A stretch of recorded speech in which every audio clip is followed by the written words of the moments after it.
কি কি কাজ করলে কোরবানি অর্থহীন হয়ে যেতে পারে? কোরবানি অর্থহীন হয়ে যাওয়ার জন্য সবচেয়ে বড় যেই কাজটি হতে পারে সেটা হলো লৌকিকতার কারণে বা আল্লাহর সন্তুষ্টি অর্জন ছাড়া অন্য কোনো কারণে যদি কোরবানি হয় তাহলে সেই কোরবানিটা অর্থহীন হয়ে যেতে পারে। কোরবানিটার সওয়াব পাওয়া থেকে আমরা বঞ্চিত হতে পারি। আল্লাহর কাছে এর কোনো বিনিময় আমাদের নাও থাকতে পারে যদি আমাদের এখলাস না থাকে। কোরবানিতে এখলাস খুব কমই থাকে। কোরবানিকে ঘিরে যদি আপনি বলেন সবচেয়ে বড় সতর্ক থাকার জায়গাটা কোনটা, তো আমি বলবো নিয়াতকে খালিস করা। অন্য অনেক ইবাদত আছে, নামাজের ক্ষেত্রে আমরা আল্লাহর জন্য নামাজ পড়ি, সেখানে আসলে এখলাসের অভাব এত বেশি থাকে না। কোরবানির মধ্যে এখলাসের অভাব যত বেশি থাকে। মূলত কোরবানি এমন একটা ইবাদত যেখানে আল্লাহর উদ্দেশ্যে আমি পশু জবাই করছি, আবার পশুর গোশতটা আমার ঘরে তুলছি, অর্থাৎ ফিডব্যাকটা আমি পাচ্ছি। এরকম জায়গা যেখানে অর্থনৈতিক বা আর্থিক ইবাদত, সে আর্থিক ইবাদতের ফিডব্যাক বা উপকারিতা যদি আমরা নিজেরা পাই, সেখানে এখলাস ধরে রাখাটা আসলে কঠিন হয়। কোরবানিটা সেরকম একটা ইবাদত। এই জন্য আমি কোরবানি কেন করছি এটা আগে ক্লিয়ার করতে হবে। আল্লাহ বলেছেন লা ইয়ানালাল্লাহু লুহুমুহা ওয়ালা দিমাউহা ওয়ালাকিন ইয়ানালুহু আত-তাকওয়া মিনকুম। কোরবানির পশুর গোশত, রক্ত কিছুই আল্লাহর কাছে যায় না। যেই চেতনা থেকে, যেই তাকওয়ার সুপ্ত চেতনা থেকে আমরা কোরবানি করি, সেটা আল্লাহর কাছে ঠিকই যায়। সো এখলাসটা এনশিওর করতে হবে, না হলে কোরবানি অর্থহীন হয়ে যেতে পারে। অনেকে আছেন প্রতি বছর কোরবানি করি, এবছর যদি না করি ছেলেমেয়েরা কার মুখের দিকে চেয়ে থাকবে। তাহলে এটা সামাজিক মর্যাদা রক্ষার কোরবানি হলো, আল্লাহর উদ্দেশ্যে না। অনেকে হয়তো মনে করেন যে আমরা প্রতি বছর গরু কোরবানি দেই, এবছর টাকা নাই, ধার করে হলেও দিতে হবে। কেন? কারণ আমাদের মুখ থাকবে না, মান সম্মান থাকবে না যদি ছাগল দেই। মানুষ মনে করবে গরিব হয়ে গেছি। এই যে মানুষ কি মনে করবে সেই চিন্তা থেকে আমি গরু কোরবানি করলাম, অর্থহীন হয়ে যেতে পারে কোরবানি। ঠিক একইভাবে নতুন আত্মীয় হয়েছে, অন্যান্যবার কোরবানি করি বা না করি, এইবার তো করতেই হবে। মেয়ে বিয়ে দিয়েছি, বিয়ের বাড়ির মেহমানরা আসবে, তারা জানবে, তো এবার কোরবানি না দিলে তো মুখ থাকে না। কোরবানি আমার উপরে আবশ্যক হয় না, তারপরে আমি কোরবানি করতেছি কেন? ব্যয়কে দেখানোর জন্য। এখলাস নষ্ট হয়ে গেল। অনেকে আছেন যে কোরবানির মূল উদ্দেশ্য হলো ফ্রেশ গোশত সংগ্রহ করা, এই সামাজিক মর্যাদা ইত্যাদি, এগুলোর কারণে কোরবানি সবচেয়ে বেশি অর্থহীন হয়ে যায়। এই জন্য কোরবানিকে সবচেয়ে বেশি আমাদের রিয়া বা লৌকিকতা থেকে মুক্ত রাখার চেষ্টা করতে হবে। আল্লাহ আমাদের তৌফিক দান করুন। দ্বিতীয়ত, হারাম অর্থ দিয়ে যদি কোরবানি করেন তাহলে সেটা অর্থহীন হয়ে যেতে পারে। আপনি দেখবেন কোরবানির ইবাদতটাতে এক অদ্ভুত দৃশ্য আমাদের দেশে দেখা যায়। যারা যত বেশি প্র্যাকটিসিং, তাদের কোরবানির পশুর সাইজ সাধারণত তত কম থাকে। আর যারা যত বেশি নামাজ কালাম কম পড়ে, ইসলাম থেকে যত দূরে, তাদের কোরবানির পশুর সাইজ তুলনামূলকভাবে তত বড় হয়। অদ্ভুত না ব্যাপারটা? আপনি ঢাকা শহরে ঘুরে ঘুরে দেখবেন যে গুলশান, ধানমন্ডি, বনানী, বড়লোকদের এরিয়াগুলোতে এক একজনের গ্যারেজের ভিতরে আপনার বিভিন্ন নামের গরু, কালাচান, সুলতান, ধলাচান, লালচান, এক একটা গরু 3 লাখ, 4 লাখ, 5 লাখ, 7 লাখ, 10 লাখ টাকা দামের 2-3টা গরু। হয়তো অনেক এলাকা আছে যে একটা পাড়া মহল্লাতেও এত টাকা খরচ করে সবাই কোরবানি করার সুযোগ হয় না। যাই দেখেন ওই বাড়িতে যারা থাকে তাদের নামাজ নাই, কালাম নাই, ইবাদত নাই, বন্দেগী নাই। কোরবানি বেলায় মাশাআল্লাহ 4টা-5টা আছে, কারণ এটাতে বেটাগিরি জাহির করা যায়। আর যদি নির্বাচন সামনে থাকে তাহলে তো কোনো কথাই নেই। তাহলে এবার 10টা গরু, 20টা গরু, 30টা গরু। তো এগুলো বেশিরভাগ ক্ষেত্রে হারাম উপার্জন থেকে হয়, বিশেষ করে যাদের মধ্যে আল্লাহর ভয় না থাকে। তো হারাম উপার্জন থেকে যদি কোরবানির পশু করা হয়, জবাই করা হয়, বা ওই যে লৌকিকতার কারণে মানুষ দেখানোর জন্য, বাহবা পাওয়ার জন্য যদি কোরবানি হয়, তাহলে সেই কোরবানি কি হয়ে যাবে? অর্থহীন হয়ে যেতে পারে। তৃতীয়ত যে বিষয়টা আমাদের খেয়াল করা দরকার সেটা হলো কোরবানির পশুর জবাই করে তার গোশত খাওয়া আল্লাহ তাআলা আমাদের জন্য হালাল করেছেন, কিন্তু এর মানে এই না যে পশুর প্রতি কোনো অমানবিক আচরণ করা যাবে। পশুর প্রতি অমানবিক আচরণ করলেও কোরবানি অর্থহীন হয়ে যেতে পারে। এখন বলতে পারেন পশুর প্রতি কেউ কেউ অমানবিক আচরণ করে? উত্তর হলো হ্যাঁ, করে। কিভাবে করে? অনেকে আছেন পশু কিনে আনার পর যথাযথভাবে যত্ন আত্তি করে না, নিয়মতান্ত্রিকভাবে খাওয়ায় না। কারণ জবাই করে ফেলবো, দরকার কি খাওয়ানোর? আপনি 1 সপ্তাহ আগে 5 দিন আগে বাজার থেকে পশু কিনে আনছেন, এর ঠিক মতো খাওয়াইলেন না, যেখানে তার কষ্ট হয়, মশা টশা আছে যেখানে সেখানে তারে বেঁধে রাখলেন। মিনিমাম যত্ন আত্মি যতটুকু দরকার, পশু হলেও তার ভিতরে প্রাণ আছে, সে প্রাণী, সো প্রাণী হিসাবে তাকে যতটুকু যত্ন করা দরকার সেটা না করে জবাই তো করে ফেলবো, দরকার কি আর কেয়ার করা, তাকে আপনি অহেতুক কষ্ট দিলেন, তাহলে এটা আপনার কোরবানিকে অর্থহীন করতে পারে। নবী সাল্লাল্লাহু আলাইহি ওয়াসাল্লাম বলেছেন, ইন্নাল্লাহা কাতাবাল ইহসানা আলা কুল্লি শাই, আল্লাহ প্রত্যেকটা বস্তুর প্রতি ইহসান করা, অনুগ্রহ করাকে আবশ্যক করে দিয়েছেন, ফরজ করে দিয়েছেন। প্রতিটা বস্তুর প্রতি কি করতে হবে? ইহসান করতে হবে। এই ইহসানের মানসিকতা আমাদের যদি না থাকে, তাহলে পশুর প্রতি যদি আপনি ইহসান না করেন, তাহলে আল্লাহর কাছে জবাবদিহি করা লাগতে পারে।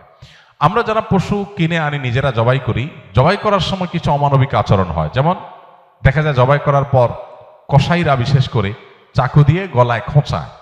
এই গলায় খোঁচানোর পরে, খোঁচানোর কারণে দেখা যায় যে স্বাভাবিকভাবে রক্ত প্রবাহ হয়ে, রক্ত বের হয়ে যে মৃত্যু হতো, সেটা না হয়ে একটা পশু মারা যাচ্ছে অনেক সময় স্পাইনাল কর্ডে আঘাত করার কারণে। তো এই যে খোঁচাখুচি করে পশু মারলেন, অনেক সময় পশু খাওয়াটা পর্যন্ত হারাম হয়ে যেতে পারে যদি এরকম খোঁচাখুচি হয়। জন্য জবাইয়ের পরে ছেড়ে দিতে হবে, তার প্রাণ বাইর হওয়ার জন্য স্বাভাবিকভাবে। খোঁচাখুচি করা যাবে না চাকু দিয়ে। অনেক সময় দেখা যায় কসাইরা পশুর এখনো পুরো প্রাণ বের হয় নাই, এখনো মারা যায় নাই, রগ কাটা শুরু করেছে, চামড়া ছেলা শুরু করে দিয়েছে, নাড়াচাড়া এখনো করছে, এটা অমানবিক। তার প্রাণটা বের হওয়ার জন্য অপেক্ষা করতে হবে। নবী সাল্লাল্লাহু আলাইহি ওয়াসাল্লাম পরিষ্কারভাবে বলেছেন, তোমরা চাকু ভালো করে ধার দিবে। কেন? কারণ ধার দিলে পশু তাড়াতাড়ি জবাই হয়ে যাবে, অহেতুক তাকে খোঁচাখুচি করে কষ্ট দেওয়া লাগবে না।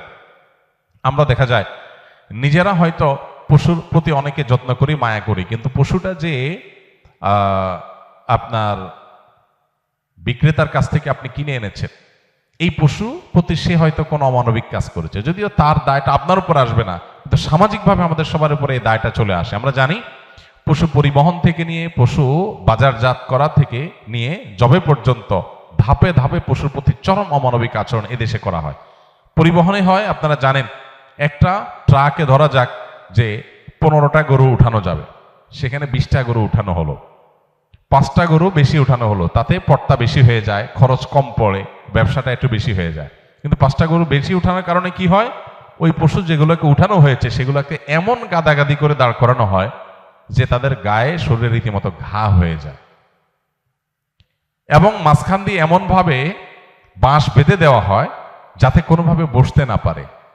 10 ঘন্টা, 15 ঘন্টা, 20 ঘন্টা পর্যন্ত অনেক সময় সিরিয়ালে জ্যামে ট্রাকগুলো, পিকআপগুলো আটকা পড়ে থাকে, এবং 20 ঘন্টা ধরে তাদেরকে এভাবে এমনভাবে বাঁশ বেঁধে দেওয়া হয় যাতে করে কোনোভাবে বসতে না পারে। ছাগল দোকানে আপনারা দেখবেন, ঢাকায় যে সমস্ত আপনার ছোট ছোট ছাগল বিক্রির জায়গাগুলো আছে, দোকানগুলো আছে, সেগুলোতে দেখবেন গলায় রশি বেঁধে এমনভাবে ঝুলায় রাখা হয় যে হয়তো 1-1.5 ফিট বা আরো কম রশি রাখা হয়, এবং যাতে কোনোভাবে ছাগল বসতে না পারে, কারণ বসলে তো ক্রেতা দেখতে পাবে না। ক্রেতা যাতে সাইজ দেখতে পারে সেজন্য তাকে দাঁড় করিয়ে রাখা হয়। সে দাঁড় করানোটা কখন থেকে নিয়ে, ওই যে সকাল 7টা বা 6টা ফজরের পর পর পশুর দোকান খোলে তখন থেকে নিয়ে একদম রাত 8টা-9টা পর্যন্ত, এই পুরো সময় 12 ঘন্টা, 14 ঘন্টা, 16 ঘন্টা আপনি এইভাবে ঝুলায় রাখতেছেন একটা জীবন্ত পশুকে। অমানবিক আচরণ। এরপরে বাজারজাতকরণের সময় আমরা জানি পেটের মধ্যে হাওয়া দিয়ে ফুলানো হয়, পানি অতিরিক্ত জোর করে জবরদস্তি পান করে তারপরে ফুলানো হয়। এগুলো সব অমানবিক আচরণ। এগুলো আমাদের কোরবানির যে আসল রূহ এবং প্রাণ সেটাকে নষ্ট করতে পারে। এগুলোর দায় অবশ্য কোরবানিকারীর উপর আসবে না, কিন্তু কোরবানিকারীর দায়িত্ব আছে এইগুলোর ব্যাপারে সামাজিক সচেতনতায় সামিল হওয়া।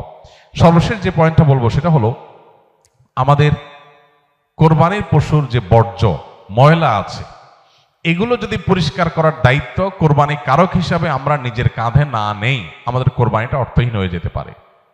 আমি কোরবানি করছি সওয়াবের জন্য, কিন্তু আমার কোরবানির কারণে যদি মানুষের কষ্ট হয়, সমাজের মানুষ বিপদে পড়ে, মানুষ অসুস্থ হয়, তাহলে সওয়াবের পরিবর্তে আমার কি হতে পারে? গুনাহ হতে পারে। আপনি কোরবানির পশু এনেছেন, এবার কোরবানির পশুর যে গোবর, তার পেশাব, বিষ্ঠা, এগুলো পুরো এলাকাকে ময়লা দিয়ে ভরে ফেলেছে, দুর্গন্ধে ছেয়ে গেছে।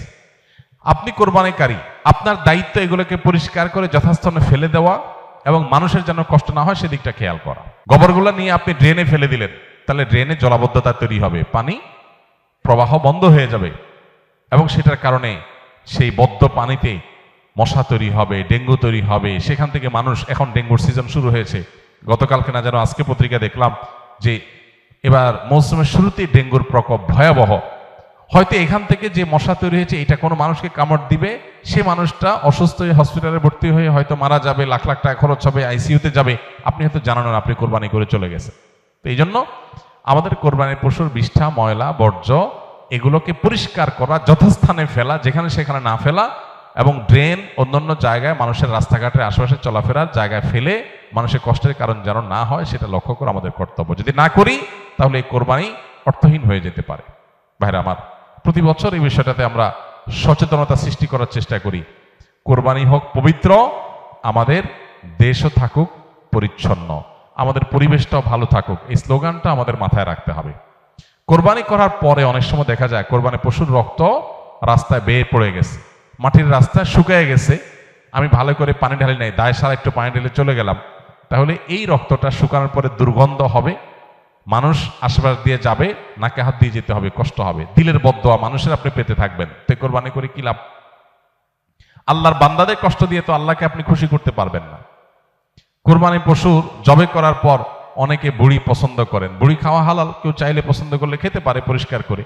এখন বুড়ির যে ময়লা সেগুলো আপনি রাস্তার পাশে কোন একটা খালে ফেলে দিয়ে চলে গেলেন, কারোর খেতে ফেলে দিয়ে চলে গেলেন, রাস্তার ধারে ফেলে দিয়ে চলে গেলেন। এবার 1 সপ্তাহ, 10 দিন, 15 দিন, 20 দিন, অনেক সময় 1 মাস বা আরো বেশি সময় পর্যন্ত এগুলোর গন্ধে আশেপাশে মানুষ বসবাস করা কঠিন হয়, পথচারীদের কষ্ট হয়। তো এগুলো সবগুলোই কিন্তু আমাদের কোরবানিকে অর্থহীন করে ফেলতে পারে।